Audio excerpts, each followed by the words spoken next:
Hello बच्चों, इस video में हम लोग सॉल्व करेंगे class 8 R S. Agarwal question number 4 और 5 को सॉल्व करेंगे। मैं आपको पहले क्वेश्चन को समझा देता हूँ। क्वेश्चन को समझाने के बाद इसका जो आंसर होगा बच्चों आपको पेपर पे प्रोवाइड कर दिया जाएगा। आइए क्वेश्चन को समझते हैं।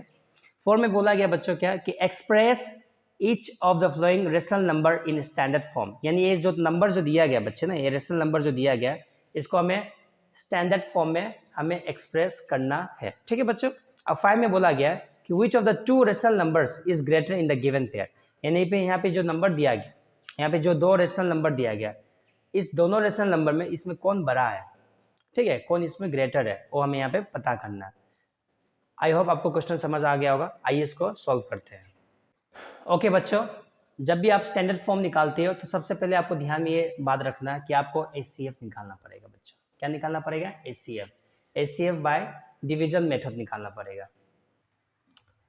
HCF बाय डिवीजन मेथड आपको निकालना पड़ेगा। देखिए बच्चों यहाँ पे समझते हैं।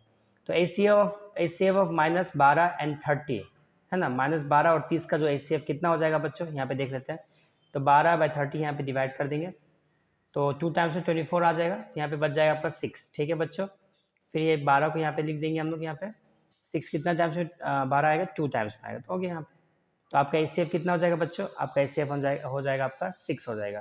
अब 6 हो जाएगा तो 6 क्या करेगा, दोनों नंबर से डिवाइड कर देगा, तो आपका आंसर आ जाएगा -12 और 30 यहाँ पे है डिवाइडेड, यहाँ पे 6 है, 6 यहाँ पे लिख देंगे और आपका आंसर क्या आ जाएगा -2/5। -2/5 यानी सबसे पहले आपको HCF निकालना है उस गिवन नंबर्स का।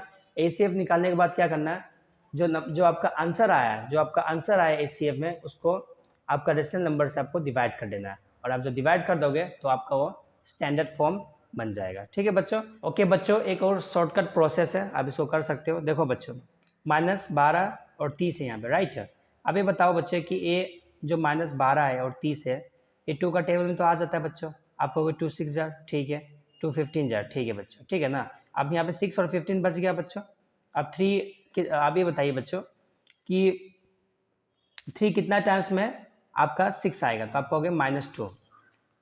2 टाइम्स में कितना टाइम्स में बच्चों आएगा, 3 कितना टाइम्स में बच्चों -6 आएगा तो 2 होगा, और 3 कितना टाइम्स में 15 आएगा तो आप कहोगे 5। इसका आंसर क्या हो जाएगा -2/5, यहीं पे है तो -2/5। हम लोगों ने इसका पहले HCF किया, HCF करने के बाद इसको डिवाइड कर दिया, ठीक है ना। अगर आप लोएस्ट टर्म बनाओगे तो आपको HCF करने की कोई जरूरत नहीं है। आगे हम लोग पढ़ेंगे लोएस्ट टर्म के बारे में, तो उसमें आपको HCF नहीं करना है, डायरेक्ट आप डिवाइड कर सकते हो, वो आपका आंसर आ जाएगा। ठीक है बच्चों। अब यहाँ पे 4 नंबर कर लेते हैं बच्चों। 2 और 3 आप बना लीजिएगा। 4 समझ लेते हैं। यहाँ पे -36 बाय -63 है, तो हम लोग क्या करेंगे, सबसे पहले HCF ले लेंगे। जब आप HCF निकालते हो 63 और 36 और 63 का, तो आपका आंसर क्या आ जाता है बच्चों? 9 आता है। यहाँ पे आपका प्रोसेस है, देख लीजिए, ठीक है। और ये 9 को क्या करेंगे, डिवाइड कर देंगे बच्चों। क्या कर देंगे? डिवाइड कर देंगे। आप यहाँ पे ध्यान रखिएगा, ये -36 है और -63 है, ठीक है बच्चों। अब यहाँ पे कौन सा नंबर से हम डिवाइड करेंगे जो आपका आंसर क्या पॉजिटिव रेशनल नंबर में है, तो यहाँ पे आप माइनस ले सकते हो, राइट। क्या ले सकते हो बच्चों? माइनस ले सकते हो। क्या ले सकते हो? माइनस। तो यहाँ पे आप क्या लिख सकते हो? -9, यहाँ पे -9 लिख सकते हो, कोई दिक्कत नहीं है। तो 9 4 जा 36 हो जाएगा और 9 7 जा 63 हो जाएगा, तो इसका आंसर क्या हो जाएगा? 4/7। क्या हो जाएगा बच्चों? 4/7 हो जाएगा। ओके बच्चों, नंबर 3 भी मैं सॉल्व कर देता हूँ क्योंकि मैंने बना लिया था, तो मैं आपको बता देता हूँ। 3 में क्या बोला गया कि 24 - 64 है, ठीक है बच्चों। तो हम HCF करेंगे 24 और 64 का, 24 और 64 का करेंगे बच्चों। ये 6 है आपका, 64 का करेंगे तो ये आपका आंसर क्या आ जाएगा बच्चों? आपका ये आंसर आ जाएगा 8। यानी इसका HCF कितना होगा? 8। बस इन दोनों को डिवाइड कर देंगे 8 से, आंसर आ जाएगा। देखिए बच्चों, 24 - 64 है, तो 8 से डिवाइड करिए तो आपका आंसर क्या है? 3 - 8 हो जाएगा। हमें माइनस डिनोमिनेटर में नहीं लिखना है, इसलिए आपका आंसर क्या होगा? -3/8 हो जाएगा। ठीक है बच्चों, ये था आपका क्वेश्चन नंबर 4 में। तीन क्वेश्चन मैंने सॉल्व किया आपका क्वेश्चन नंबर 4 से। एक आप बना लीजिएगा, बहुत ही ईजी होगा। ठीक है बच्चों, आप करते हैं क्वेश्चन नंबर 5 को। 5 में बोला गया था बच्चे कि जो दो रेशनल नंबर है, ये दो रेशनल नंबर है, इसमें बड़ा कौन है, ये हमें पता करना है। ठीक है बच्चों, तो यहाँ पे समझते हैं 3/8 जो है एक तरह से आपका रेशनल नंबर है, और ये आपका पॉजिटिव रेशनल नंबर है। कौन सा रेशनल नंबर है बच्चों? पॉजिटिव रेशनल नंबर है। हमें ये पता है कि जो बच्चे जो पॉजिटिव रेशनल नंबर होता है बच्चे वो 0 से हमेशा बड़ा ही होता है। ठीक है बच्चे, पॉजिटिव का बात कर रहा हूँ मैं, नेगेटिव का बात नहीं कर रहा हूँ मैं, ठीक है ना।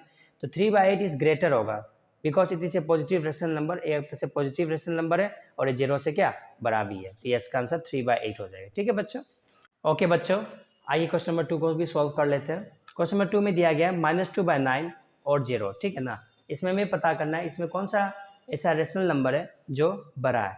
तो आप कहोगे यहाँ पे -2 है, -2 क्या है बच्चों, वो आपका नेगेटिव है, ठीक है ना। तो नेगेटिव रेशनल नंबर जो होता है वो छोटा होता है किससे, 0 हमें 0 जो है सारा नेगेटिव रेशनल नंबर से बड़ा ही होता है। ठीक है बच्चों, यहाँ पे क्या होगा, 0 is greater because it is a greater than negative rational number, और एक तरफ से आपका नेगेटिव रेशनल नंबर से बड़ा ही होता है।